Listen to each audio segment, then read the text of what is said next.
ሲያጣሉ ሲያካስሱ አሰማቸውንም አሉ።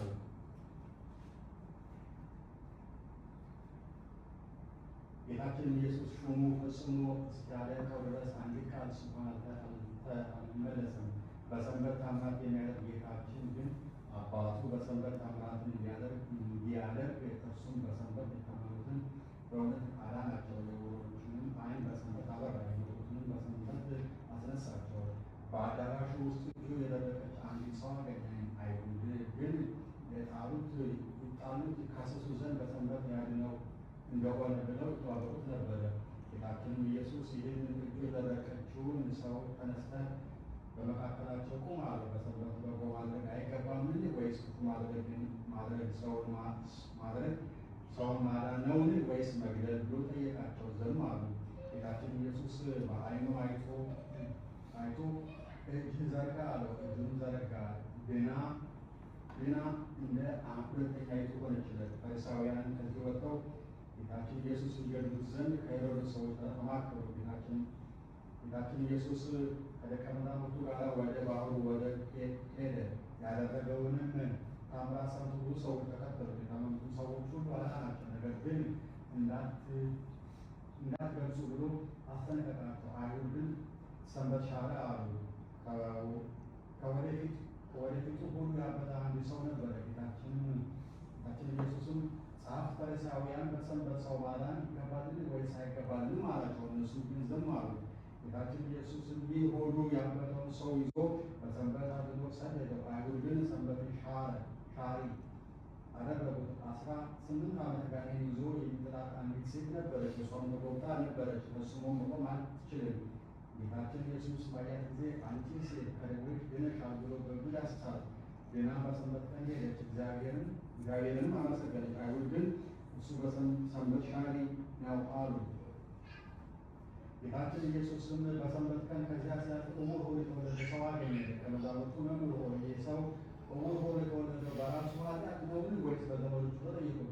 ጌታችን ኢየሱስም የእግዚአብሔር ሥራ በእርሱ ላይ ይገለጽ ዘንድ ነው እንጂ ዘመዶቹን እርሱም አልበደሉም አላቸው። ነገር ግን ብርሃን ሳለ የአባቴን ሥራ እሠራ ዘንድ ለእኔ ይገባኛል አላቸው። አንድ ሰው እንኳን ሥራ ሊሠራበት የማይቻለው ሌሊት ይመጣል። በዚያም ዓለም ሳለ የዓለም ብርሃን በዚህ ዓለም ሳለው የዓለም ብርሃን እኔ ነኝ። ይህም ካለ በኋላ በምራቁ አፈር በውሶ ዓይኑን ቀብቶ ሄደ፣ ፈሳሽ ውኃ ታጠብ አለው። ሄደው ታጠበ፣ እያየና ተመለሰ። አይሁድ ግን ሰንበት ሻሪ አደረጉት። ጌታችን ኢየሱስም በሰንበት ወደ አልዓዛር መቃብር እያለቀሰ ሄደና ከመቃብሩ አፍ ያለውን ድንጋዩን አንሱ አላቸው። የሞተው ሰው እህት ጌታዬ ሆይ ዛሬ አራተኛ ቀኑ ነውና ሞቷል፣ ይሸጣል አለችው። ጌታችን ኢየሱስም ብታምኚስ የእግዚአብሔርን ታምራቱን ታያለሽ አላልኩሽም አላት። ድንጋዩን ከመቃብሩ አነሱት። ጌታችን ኢየሱስ ዓይኖቹን ወደ ሰማይ አቅንቶ አባቴ ልመናዬን ሰምተኸኛልና አመሰግናለሁ፣ ዘወትርም እንደምትሰማኝ አውቃለሁ አለ። እኔ የቆሙ ሰዎች አንተ እንደላከኝ ያምኑ ዘንድ እንዲህ አልኩኝ እንጂ። ይህን ካለ በኋላ አልዓዛር ና ወደ ውጭ ውጣ ብሎ በታላቅ ቃል ተናገረ።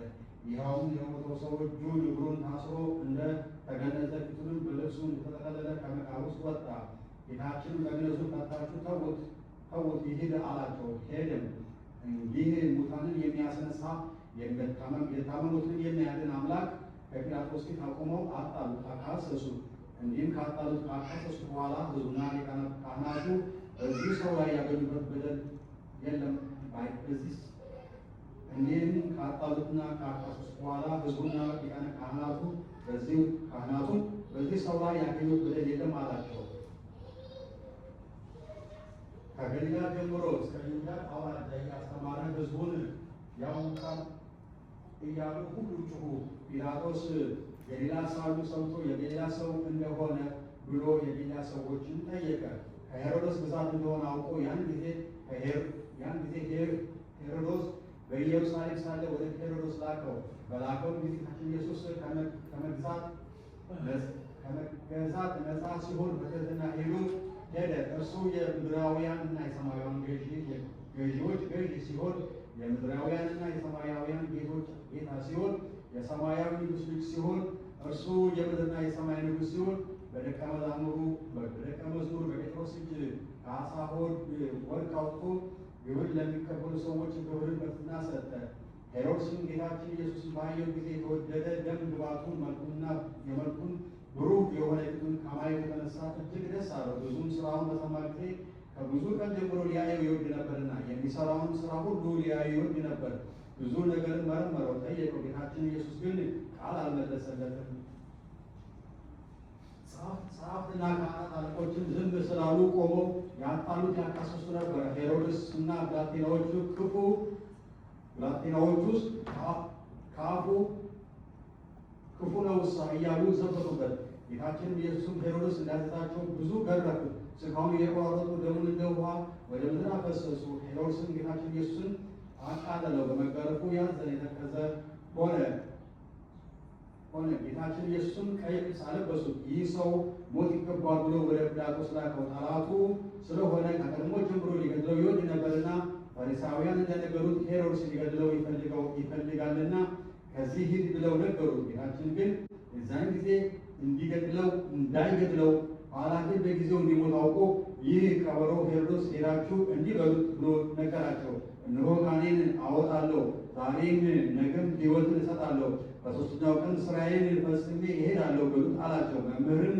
ለመምህር በኢየሩሳሌም እንጂ ከኢየሩሳሌም ውጭ ሊሞት አይገባውና በዚያች በመከራ ቀን የፍቅርና የእርቅ ቀን፣ የይቅርታ ቀን፣ የኃጢአት የሚሰረይበት ቀን፣ የሕይወትና የደህንነት ቀን ናትና። ከቀድሞ ጀምሮ ጸብ፣ ክርክር የነበራቸው ጲላጦስና ሄሮድስ ያን ጊዜ ተፋቀሩ።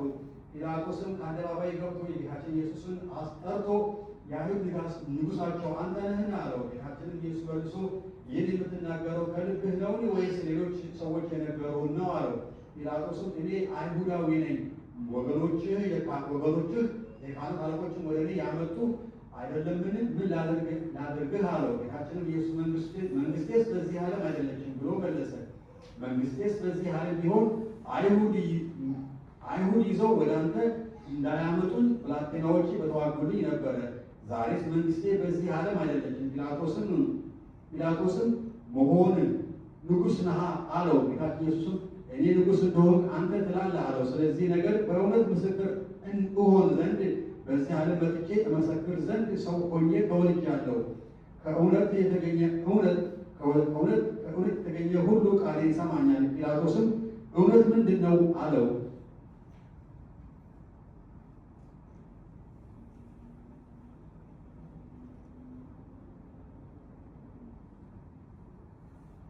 ጌቶች አብ መንፈስ ቅዱስ ሆይ አደራ እላችኋለሁ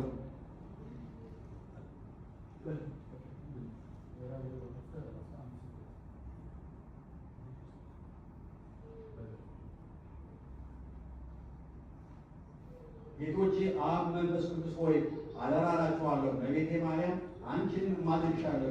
ጌታ ኢየሱስ ክርስቶስ በነፍሱና በሥጋው በተቀበላቸው መከራዎች ሁሉ በመቸንከሩ የሾህ አክሊል ተቀዳጅቶ በመሰቀሉ በሞቱ ወደ ሲኦል በመውረዱ በዘር በመወጋቱ ጌታችን ኢየሱስ ክርስቶስ በመቀበሩ ኃጢአታችን ሁሉ ይቅር ትለን ዘንድ ኃጢአታችንን ፍዳ ሁሉ ታድነን ዘንድ አሜን። በቅዱስ ወንጌል እንደነገረ በሰንበት ቀን የተደረገው ታምር ይህ ነው። ከታመመ 38 ዓመት የሆነው አንድ ሰው ነበረ። ጌታችን ኢየሱስም እሱን በአልጋ ላይ ተኝቶ ባየው ጊዜ ደዌው እንደዘገየበት አውቆ ልትድን ትወዳለህን አለው። ወደሚጠመቁበት የሚያወርደኝ ሰው የለኝም፣ ዘመድም የለኝም እንጂ አዎ ጌታ እኔስ ልድን እወዳለሁ አለው። እኔም በመጣሁ ጊዜ ሌላው ቀድሞ ይወርዳል። ጌታችን ኢየሱስም በሰንበት ተነስተህ አልጋን ተሸክመህ ሂድ አለው። ይህንንም ሰው ድኖ አልጋን ተሸክሞ ሄደ። አይሁድ ግን ጌታን ሰንበት ሻሪ አሉ። ሊገድሉ ተባብረው የካህናት አለቆች በአንተ ላይ የተማከሩብህ በሰው ፍቅር ገመድ ተያዝ። ክርስቶስ የቸርነትን ነገር መናገር አያልቅም። የትሕትና ምስጢር ቋሚ ነው። በነገር ከግዞት ቤት ያወጡህ ክርስቶስ ከቂያፋ ቤት ጀምሮ እስከ ፍርድ አደባባይ በተሳለ ድንጋይ ላይ አይሁድ እየጎተቱ በየዕለቱና በየወሮቹ ጠብቀኝ፣ ቸር እረኛ አንተ ነህና እንደ ምንደኛ አይደለህምና ጦሮች በአይሁድ ፊት የመንግስትን ገናንነት የገልጡ ዘንድ በፊት የጦሮቹ ራሶች የሰገዱልህ ክርስቶስ ወደ ጲላጦስ ቦታ ባገቡ ጊዜ አቤቱ አንድ ሳይቀር ዕዳዬን ፋቅ፣ ቁጥሩም ፈጽሞ ብዙ ነውና ለማጣላት በጲላጦስ ፊት ያቆሙ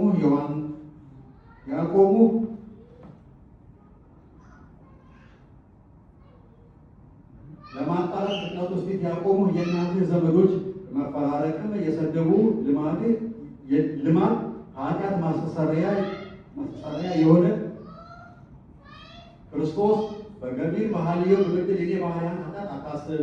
ሊቀ መላእክት በፍርሃት በፊትህ ሲቆሙ እንደ ባሪያ ጲላጦስ ፊት የቆምክ እኔ ባሪያ የዚህ የግፍህን ልክ ባሰብኩ ጊዜ ክርስቶስ ትሕትና እጹብ ነው፣ ትዕግስትን የሚያስፈልግ ነው አሉ። እውነተኛ ሰው ስትሆን አይሁድ የገደሉ ክርስቶስ እግዚአብሔር አባት ብታደርግ በንጉሥ ቄሳር በደል ያጣሉ። በደሌ ከሥጋዬ በአፋ ነውና በደለኛ በሚሆን በሥጋዬ አቤቱ አንተ አስተሰርይልኝ።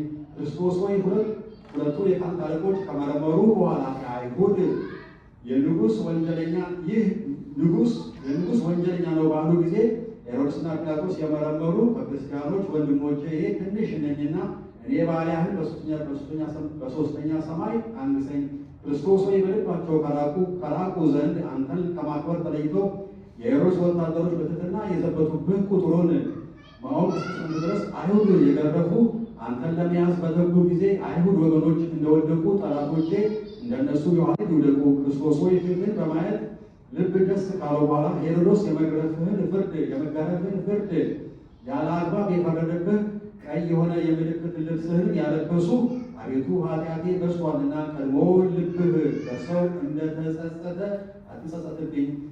ስቅለትን ከወደደ በኋላ ከሚያስፈራ ስቃይ ሞት 2 ጊዜ ያዳነው አቤቱ የኃጥአን ምሕረት ሥራ በይሁዳ ላይ ተገለጠ። ግን 2 ጊዜ ካዳንከው በኋላ ሰይጣን ይሁዳ በክፉ አሟሟት ሙቷልና የካህናት አለቆችና ወገኖች እስኪ አስይዘውና መማለጃ በመውደድ ምን ልስራልህ? መስፍን እዚህ ወደ መስገኛ ቦታ መርተው ይወስዱ ዘንድ ቸርነትህ ብርሃንን ላክልን። ጌታዬ ኢየሱስ ክርስቶስ ሆይ የኔን የባሪያህን ኃጢአት አስተሰርይልኝ። አሜን።